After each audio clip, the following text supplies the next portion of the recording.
muito simples e de algo que nós já ouvimos, que a gente já vive e que há muito tempo Deus tem falado isso ao meu coração. Que por que não trazer uma palavra com tudo aquilo que nós já ouvimos, ou uns pontos principais do discipulado que nós já ouvimos, né? Porque talvez tem pessoas aqui que já ouviram algumas palavras que estão aqui, mas nunca reunidas em uma só. Então eu vou trazer uma palavra com o tema princípios e riquezas do discipulado. Princípios e riquezas do discipulado. Amém? Mateus capítulo 28, versículo 18, 19 e 20, ele diz assim: chegando-se Jesus, falou-lhes dizendo: é-me dado todo o poder no céu e na terra. Então toda a autoridade foi dada a Jesus. Ele estava querendo dizer: ó, eu sou o manda-chuva, eu tenho autoridade, eu tenho o poder. Então eu estou numa posição de soberania. Na escala hierárquica, eu estou na parte de cima, eu sou o cabeça. Então, quando ele declara que toda a autoridade lhe foi dada e todo o poder, então ele fala: já que eu tenho toda a autoridade, eu lhes dou uma ordem. A ordem é esta: portanto, ide, fazei discípulos de todas as nações, batizando em nome do Pai, do Filho e do Espírito Santo, ensinando a guardar todas as coisas que eu vos tenho mandado. E eis que estou convosco todos os dias, até a consumação dos séculos. Amém. Então o Senhor, que tem toda a autoridade, apóstolo Paulo, a carta aos Filipenses, no capítulo 2, ele declara que Jesus, primeiramente, ele se humilhou, ele foi achado em forma de homem, foi obediente até a morte, morte de cruz, e por esta obediência e por esta humilhação, Deus o exaltou soberanamente, e lhe deu nome sobre todo o nome, que pelo nome de Jesus se dobre todo o joelho no céu, na terra e debaixo da terra, e toda língua confesse que Cristo é o Senhor, para a glória de Deus Pai. Então o texto está nos dizendo que tudo está sujeito ao Senhor, à soberania de Jesus, né? Apocalipse diz que o Senhor está sentado no trono, do lado de Deus. Então Ele é a autoridade. E como autoridade, o pastor, ele falou até um termo engraçado, se eu não me engano foi no curso de maturidade, que o policial, quando ele está fardado na rua, e você passa com o seu carro, qualquer ordem que ele te der, você tem que executar, porque ele é uma autoridade. Ei, reduz a velocidade, ei, bota o cinto de segurança, ei, acende o farol, tudo ele porque ele é autoridade. Então nós respeitamos a autoridade e temos que seguir essa autoridade. Então a ordem de Jesus, no capítulo 28, ele dizendo: eu tenho autoridade, então vão e façam discípulos, ensinando a guardar todas as coisas que vos tenho, ensinando a guardar todas as coisas que eu vos tenho mandado. Então, querido, nesses tempos, nesses dias, Deus tem levantado homens e mulheres para realizar proezas segundo a obediência de Jesus. Esses homens e mulheres que o Senhor tem levantado com o sentimento de obediência da palavra de Deus, de fazer a palavra de Deus não só como teoria em suas vidas, mas como prática, como vida neles. Deus tem levantado esses homens para resgatar o DNA da igreja de Atos. O grande propósito de Deus nos nossos dias, queridos, é resgatar o DNA, o sangue que corria, os sentimentos, as atitudes, os valores que havia na igreja de Atos, agora nos nossos dias, de casa em casa, do cuidado um a um, né, do comer pão, das orações, da comunhão, da doutrina dos apóstolos, da perseverança. Então eu entendo que o Senhor nesses tempos, que como nunca houve outrora na história, Deus tem levantado homens e mulheres obedientes às ordenanças de Jesus para resgatar o DNA da igreja de Atos. E eu de cima deste palco consigo enxergar estes homens, estas mulheres, essas moças e esses rapazes, daqui de cima, eu consigo contemplar o rosto de cada um deles, que Deus escolheu para resgatar esse DNA. Amém? Deus tem levantado uma igreja segundo o seu coração. Aquilo que bate no coração de Deus, aquilo que palpita o coração de Deus, é aquilo que tem também palpitado no nosso. Quando eu me lembro, há um tempo atrás, que há 2 anos atrás, eu tive que desformatar a minha vida. Eu tive que dar um Ctrl Alt Del, cadê Marquinhos? É assim que faz para formatar e dar uma... Eu não sei fazer, o Marquinhos já deu um não ali, eu já fiquei com medo. Eu sei que eu tive que ser reformatado, eu tive que falar assim. É como o pastor Evandro fosse um técnico de informática e eu fosse o computador. Falei assim, reformata isso aqui, formata de novo. Por quê, queridos? É muito interessante quando eu tinha a minha época, que eu era, né, eu tinha meu terno bonito, a minha gravata bonita, vermelha de bolinha branca, lembra dessa gravata? Botava um terno bonito, um anelzão no dedo, tirava foto assim, né? E achava que quando eu ia de bonitão, me ligava, o pastor vem pregar, e eu... Esse estilo meio sanguíneo de ser, que eu não perdi, né?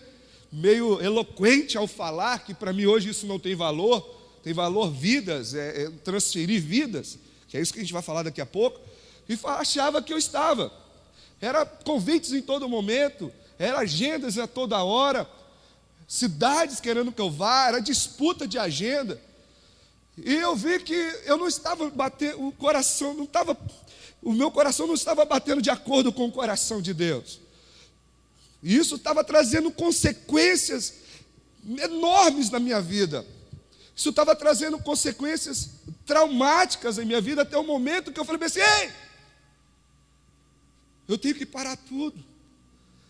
Tenho que mudar de curso e fazer com que a minha vida venha a se alinhar à vontade de Deus. Queridos, a melhor coisa nas nossas vidas é estar com a nossa vida alinhada à vontade de Deus. Essa caixa aqui, ela está fogo puro, irmãos. Língua estranha direto. Então, querido, a melhor coisa nas nossas vidas é nós estarmos ligados, o nosso relógio está alinhado ao relógio de Deus. Amém? Tinha DVD gravado, hoje eu tenho até vergonha quando alguém fala que me ouviu pregar, que tem o meu DVD, eu fico envergonhado. Então, vamos mudar de assunto. Vamos mudar de assunto. Então, irmão, e a maneira que Deus levantou é o discipulado. Eu vejo isso, querido, não na vida de outros. Porque é muito legal aqui eu chegar e falar bem assim, nossa, eu vi o que o discipulado fez na vida do Juninho. Eu vi o que o discipulado fez na vida do Laudo, do Ebinho, do Denilson, nem se fala, né? Que ficou com a perna dura. Eu vejo. Mas é muito melhor quando eu falo bem assim, eu sei o que o discipulado fez na minha vida. Eu sei o que o discipulado tem causado na minha vida. Eu digo que o discipulado é como alguém que é atropelado pelo caminhão. É impossível alguém ser atropelado pelo um caminhão e sair da mesma maneira. É impossível alguém passar por um caminhão lá, qual que é um caminhão aí bem grande aí, Denilson, você que entende? Oi? Um Mercedão, ser atropelado por ele e sair da mesma maneira. Então eu digo, querido, que quando o discipulado entra nas nossas vidas, é impossível você sair da mesma maneira, você continuar da mesma maneira. Amém? A maneira de Deus é o discipulado. E quais são os princípios que temos que ter sempre vivos em nossos corações sobre o discipulado? Deus sempre vem trazer isso à minha memória, para nós não perdermos essa essência. E eu sei que ninguém aqui tem perdido, eu sei que ninguém aqui tem deixado de lado, mas também tenho compreensão que esta palavra que estamos ministrando aqui está aberta na internet para quem quiser ouvir. Então são princípios que nós não podemos de maneira nenhuma deixar de lado, termos vivos em nosso coração. E a primeira coisa que eu vejo que Deus falou comigo, que o discipulado é uma obra geracional. O discipulado é uma obra geracional. Eu coloquei uma frase aqui que diz: quem não forma discípulos está fadado ao esquecimento. Deixa eu dar alguns exemplos para vocês aqui. Você conhece Alexandre Auer? Conhece? Alguém conhece? Alguém conhece? Não? Não acredito que vocês não conhecem. Alguém conhece Smith Wigglesworth? Alguém pode ouvir, isso aqui é famoso. Vocês não conhecem? Smith Wigglesworth, vocês não conhecem? Possível isso. Não conhece? Vocês têm certeza disso?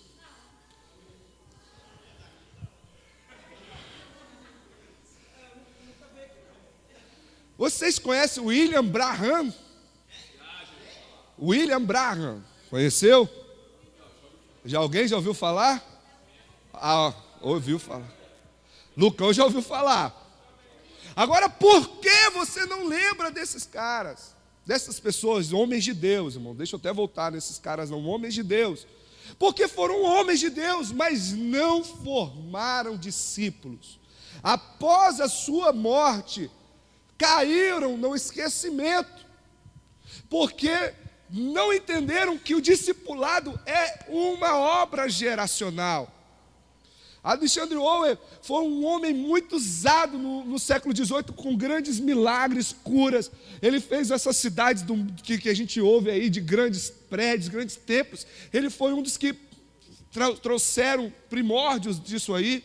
Ele fez uma cidade enorme, que ele chamou de Nova Sião, onde milhares de pessoas iam lá para adorar o Senhor. O Smith Wigglesworth foi um homem intitulado Apóstolo da Fé. Um homem de Deus, irmão, usado por Deus. Grande cruzadas, grande ministério, morreu em 1950. William Branham nem se fala. Um homem que foi muito usado por Deus na África, nos Estados Unidos. Em uma cruzada que ele fez de curas e milagres, 25 mil africanos foram curados em uma noite. Uma noite. Mas, e aonde eles falharam nisso aí? Aonde? Como foi o detalhe que eles não pararam para pensar, e que nos nossos dias, para a glória de Deus, apesar de nós, o Senhor tem nos dado, é que se não houver o discipulado, a obra se dissipa. Nós caímos no esquecimento. Se nós não formarmos discípulos, nós vamos cair no esquecimento. Tem uma história, querido, que quando Jesus chegou lá no céu, foi uma grande festa. Imagina Jesus chegando lá. Uma bênção pura. Aí tinha 3 anjos assim, batendo papo, e Jesus do lado deles. Aí, acho que eu já contei essa história aqui. E aí eles chegaram para Jesus e falaram assim: Jesus, qual foi a sua grande estratégia? Qual foi o modelo? Qual foi isso? O que você fez agora? Porque você consumou, fez a obra, pagou o preço, morreu, ressuscitou, agora está aqui de volta. Qual foi o que você fez? Qual foi a sua estratégia? Ele falou bem assim: cuidei de 12 homens. E os anjos falaram: 12 homens? Sim. O outro anjo que estava ouvindo falou bem assim: e se eles falharem? Sabe qual foi a resposta de Jesus? Se eles falharem, eu não tenho um plano B. A única obra, o único propósito, a única estratégia que Jesus deixou na terra, que formou para que a sua obra prolongasse, foi o discipulado, pelo discipulado ser geracional. A obra não pode parar em mim. Pastor Evandro tem gerado em mim, não pode parar em mim. Aquilo que eu tenho gerado na vida do Ronan não pode parar no Ronan. Aquilo que Deus tem gerado em nossas vidas não pode parar em nós, porque o discipulado é uma obra geracional. Queridos, vou adiantar porque eu me empolgo. Domingo eu não estava empolgado não, vocês viram, eu terminei em meia hora. Mas hoje eu gosto desse assunto. E eu tenho... Lembra de Eliseu e Elias e Eliseu? Elias, Deus falou para ele que ele seria levado, e ele estava desesperado, porque ele achava que ele estava sozinho. E Deus falou para ele que havia 7.000 que ainda não se curvaram. Não foi isso? Aí, Deus já tinha falado para Elias que ele ia subir, que ele ia levar ele e tal. O que seria mais fácil? Antes de subir, fazer uma conferência sobre discipulado, fazer conferência sobre doutrinas bíblicas, sobre profecias, porque pegaria aqueles 7.000, capacitaria 7.000, era muito melhor, era teoricamente melhor, era um plano mais estratégico. Só que qual foi o plano de Deus? Chama Eliseu, cuida de Eliseu, discipula Eliseu, trate com Eliseu, porque o discipulado é uma obra geracional. Quem mira no coletivo acerta em poucos, agora quem mira no pessoal acerta multidões. Amém? Então, o segundo princípio, isso são palavras, irmãos, que vocês já ouviram, ok? Não estou falando nada novo aqui. Segundo princípio que nós temos que ter vivo em nossos corações. O primeiro, que discipulado é uma obra geracional. Segundo princípio, que o discipulado é transferência. Ok? Jesus, no capítulo 7 de João, ele disse: ei, quem vir após mim e beber da água, rios de águas vivas fluirão de dentro de si. Né? João capítulo 7, versículo 37, que Jesus levanta no último grande dia da festa, né? E ele diz assim: ei, aquele que vir beber de mim, rios de águas vivas fluirão de dentro de si. Ele estava querendo dizer: ó, venha beber daquilo que eu tenho, venha beber daquilo que eu tenho para te dar. Eu só posso dar aquilo que eu tenho, eu só posso oferecer aquilo que eu tenho. Isso é um princípio que tem que estar vivo em nossas vidas, em nosso coração. Quando Pedro chegou diante do coxo, lá na Porta Formosa, e o coxo estendeu a mão, Pedro estava duro,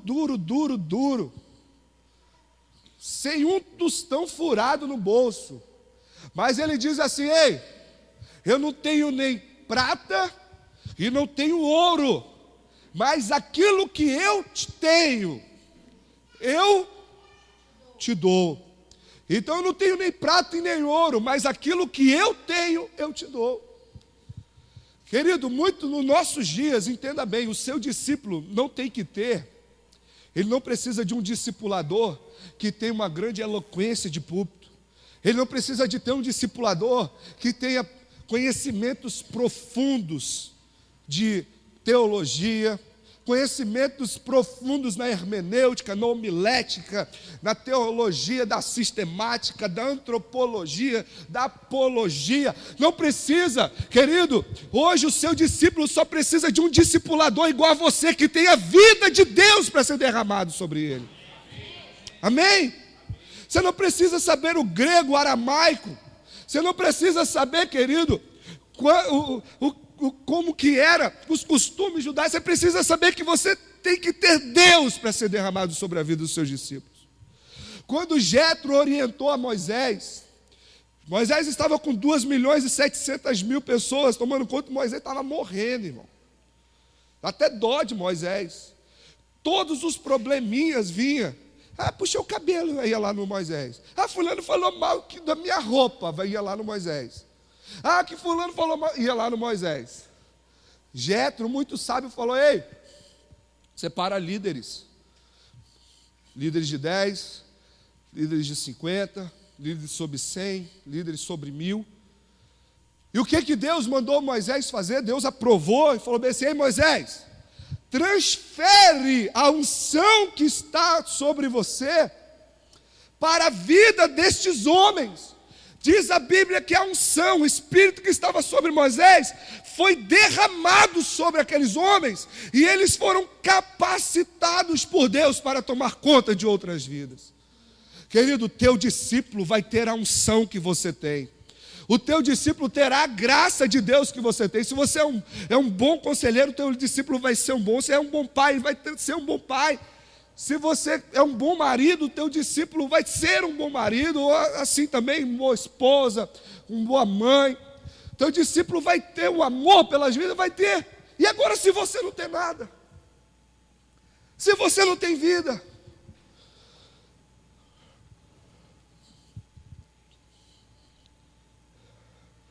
Querido, eu não quero te assustar hoje.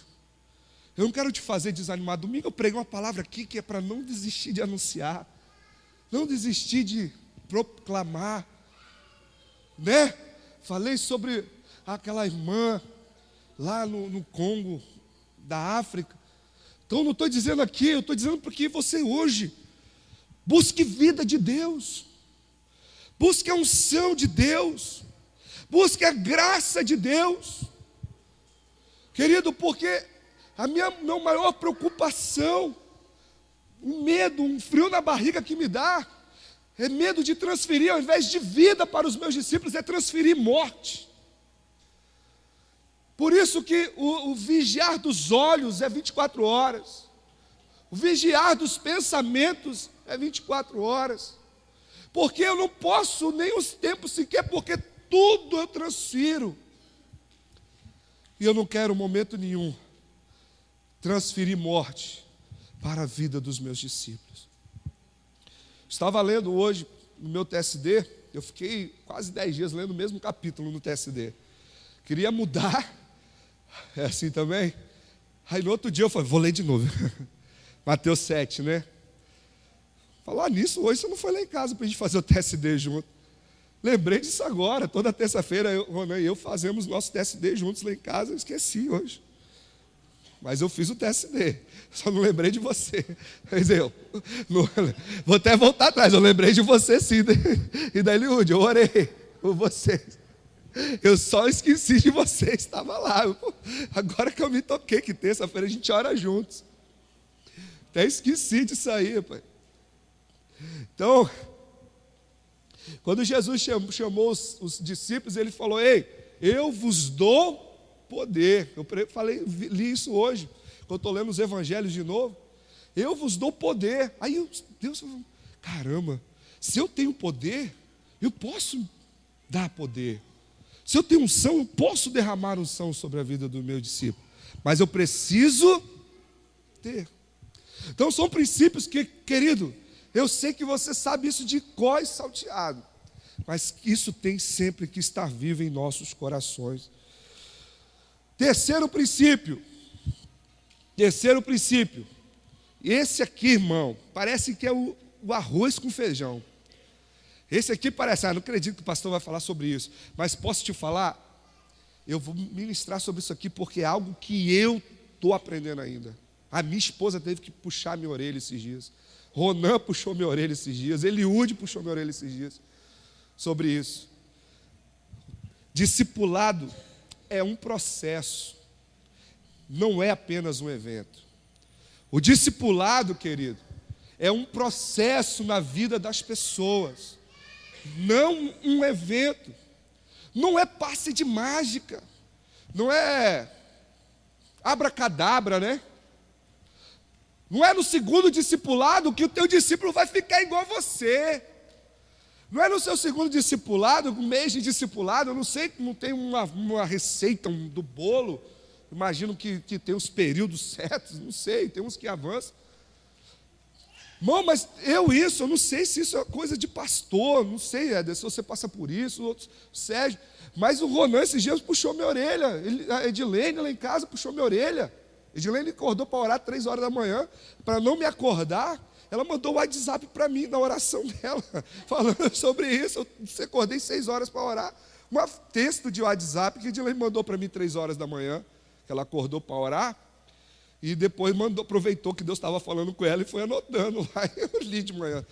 Querido, o que muitas vezes, pelo nosso propósito de crescer, de avançar, de multiplicar células, e esquecemos que o discipulado na vida dos nossos discípulos é um processo, que não é de uma noite para o dia, que muitas vezes nós ficamos com a ânsia de queremos, porque a gente vê o potencial na vida daquela pessoa, a capacidade na vida da pessoa, então a gente quer pular da primeira fase para a fase final do jogo. Esquecemos que precisamos tratar os nossos discípulos primeiro como ovelhas, que precisam de pastores. Sabe, pastor é aquele que está junto com a ovelha. Quando ela foge um pouquinho do aprisco, ele não... Eu era assim, irmão. Eu ainda sou um pouco com o Ronan, eu sou assim, não mudei com o Ronan, não. Não vou mentir para você, não. Mas com os outros, eu achava que eu tinha que tratar no mesmo nível.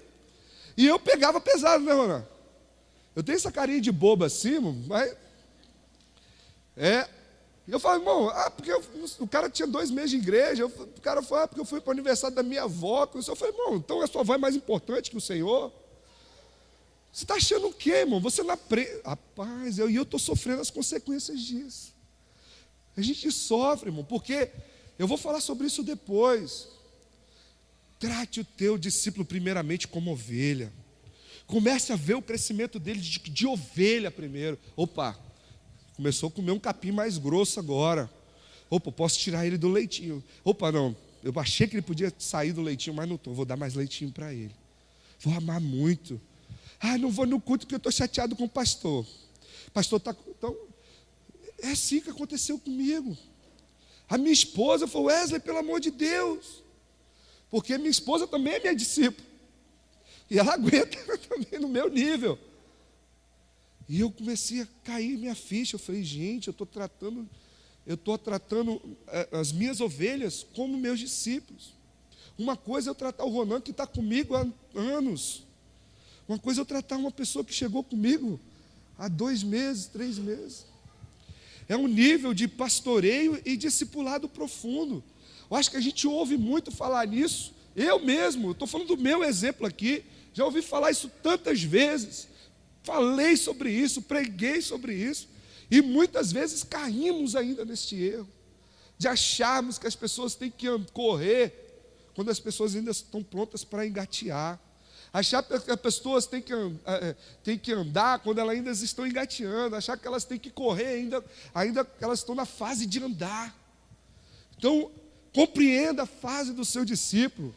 O momento que ele está vivendo. Sabe? O apóstolo Paulo ele falou bem assim, eu sinto dores de parto até Cristo ser formado em vós. Irmão, é verdade. Eu falo, caramba, aquele cara não aprende. Já falei 10 vezes, ele é o quê? Já passaram por isso ou é só eu?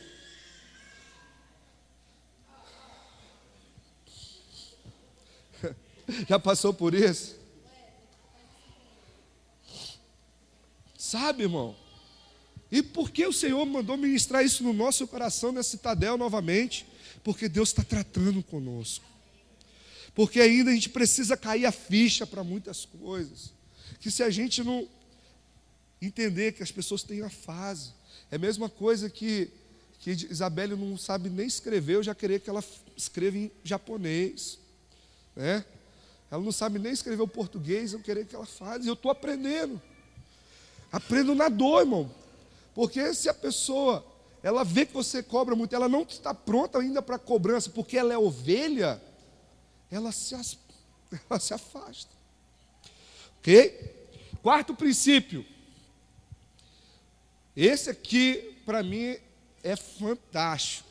Essa revelação que Deus deu ao pastor Gumer, e o pastor Evandro já pregou essa palavra do pastor Gumer várias vezes, e é uma palavra fantástica.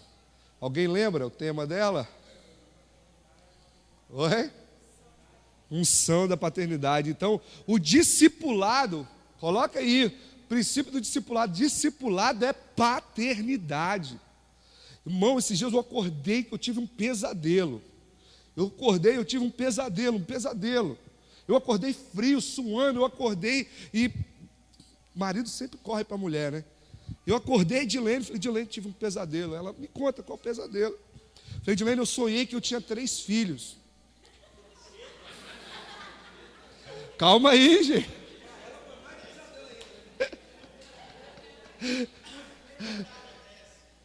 Eu sonhei. Eu sonhei que eu tinha 3 filhos, Edilene.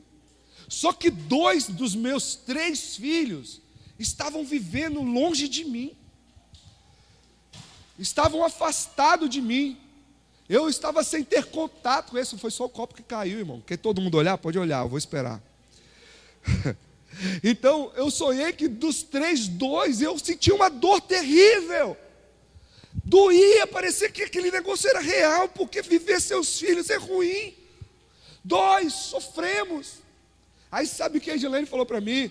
Falou assim, Wesley, Deus está querendo te mostrar o quanto é ruim você viver longe dos seus filhos espirituais. O quanto dói nós vivermos longe dos nossos filhos espirituais. Irmãos, filhos espirituais, Deus está me levando para um caminho disso aí, que eu me sinto filho mesmo do pastor Evandro. Imagino que Sérgio, Denilson, pastor Hugo, Éder, sintam a mesma coisa. Que a gente entende a paternidade, o cuidado, o amor. E eu sinto a mesma coisa pela vida do meu discípulo. Esse camarada, esse tempo atrás, estava dando um derrame nele. Aí eu cheguei perto da esposa dele, junto, depois ela falou assim, gostei do que o senhor falou, pastor. Né? E eu falei, rapaz, você está igual morto, rapaz. Você está morrendo, rapaz. Pai, foi muito bom, que agora ele está vivão da Silva lá, o sorriso dele. Mas porque eu não conseguia, me doía na carne, ver o meu filho naquela situação.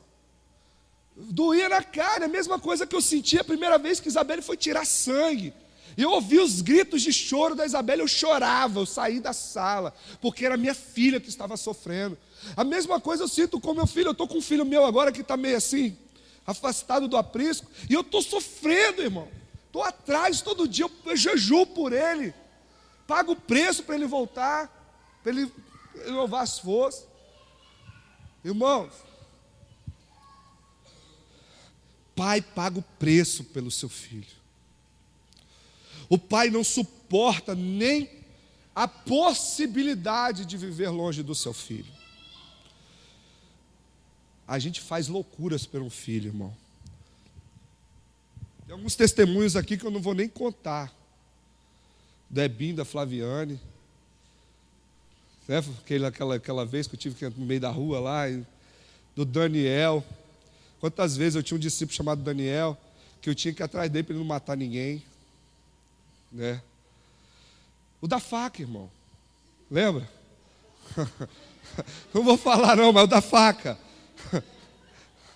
E você ficava, meu Deus. Porque ficar longe do filho dói, irmão. Você faz de tudo pelo preço, você paga o preço pelo seu filho. E outra coisa também que engloba até o discipulado é um processo. O pai, ele é paciente com o seu filho. Esses dias, irmãos, foi que dia? Eu estava assistindo, é tão raro a gente ligar a televisão, que quando a gente liga, a gente esquece quando a gente ligou. Aí eu estava vendo uma reportagem, eu liguei, porque a Edilene estava ainda se arrumando ainda. Aí eu vi a reportagem, rapaz, eu não lembro o dia, de jeito nenhum. Ah, foi no dia no sábado. Foi no sábado. Eu acho que foi no sábado. Aí estava passando a reportagem de uma menina que ela era dançarina, famosa. Vocês viram essa reportagem? Aí ela virou usuária de drogas e agora estava morando na rua. Foi na Record, eu lembro. Não sei qual canal, qual programa que foi. E a mãe já foi várias vezes atrás desta menina, suja, toda lesada, mas a mãe sempre vai, porque é filho, sabe? Se você tiver uma filiação com o seu discípulo, irmão, você nunca vai desistir dele. Você nunca vai abandonar ele. Você vai ter paciência de sofrer as dores de parto com seu filho. Filemon, versículo 10, estou terminando. Vou colocar uma musiquinha aí de, sei lá, de filho, de pai, discípulo.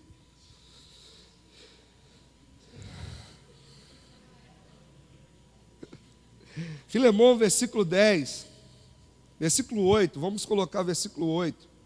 Diz assim: pelo que ainda que tenha em Cristo grande confiança para te mandar e o que te convém, todavia peço-te antes. Quer dizer, Paulo estava dizendo para Filemon: ó, eu tenho autoridade para te falar, para te mandar fazer o que eu quero. Todavia peço-te antes por amor, sendo eu tal como sou Paulo, o velho e também agora prisioneiro de Jesus Cristo.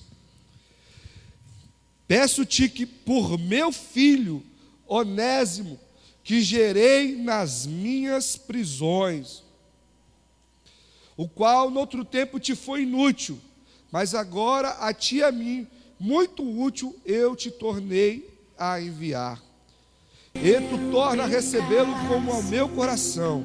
Eu bem quisera conservar comigo, para que por ti me servisses nas prisões do Evangelho. E olha só que coisa linda. Apóstolo Paulo, versículo 10, peço-te por meu filho. Apóstolo Paulo, ele gerou Onésimo na prisão. E agora ele tinha Onésimo como filho. Filho, meu. Quem que é filho? Filho é aquilo que nasce de você. Filho, quem não é pai ainda ou mãe ainda, é difícil compreender aquilo que quando Isabelle nasceu, eu sou capaz até hoje de tudo. Quebrar pedra para trazer para casa. Eu até brinco com ela, falei: filha, às vezes ela quer brincar, eu chego em casa, ela quer brincar ainda, né? Aí ontem eu fui brincar de boneca, fui escovar os cabelos da boneca. Ontem é o dia da família, né? Aí eu fui escovar os cabelos da boneca. Aí ela quis brincar de casinha. Eu moído, irmão. Só Deus sabe o que a gente tem passado naquela empresa lá. Só o Lucão que sabe um pouquinho mais. E eu fui brincar, porque eu sou capaz de tudo pela minha filha. Eu sou capaz de tudo pelos meus filhos espirituais. Irmãos, esse é um momento que cada vida que o Senhor tem te dado é um filho que Deus tem entregado nas tuas mãos. É um filho que Deus te permitiu gerar. É um filho que Deus te permitiu ter. E nenhum filho é igual ao outro, irmão. Vai ter um filho que é tão bonitinho, tão quietinho. Vai ter um filho que é mais rebeldinho, que é mais bagunceirinho, que é mais não sei o quê. E você está ali para cuidar de todos. Não aceite perder nenhum. Vamos ficar de pé.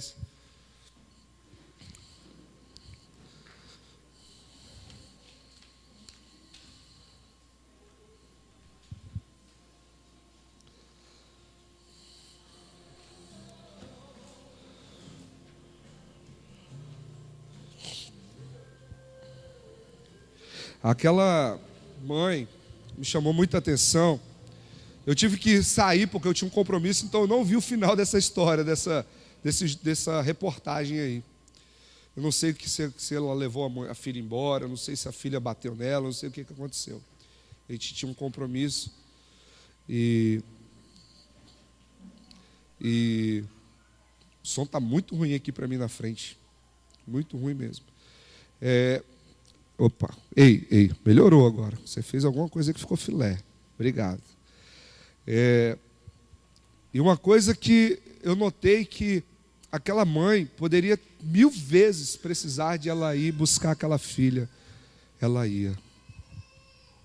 Ela ia. Se precisasse 10.000 vezes, ela ia. Eu ouvi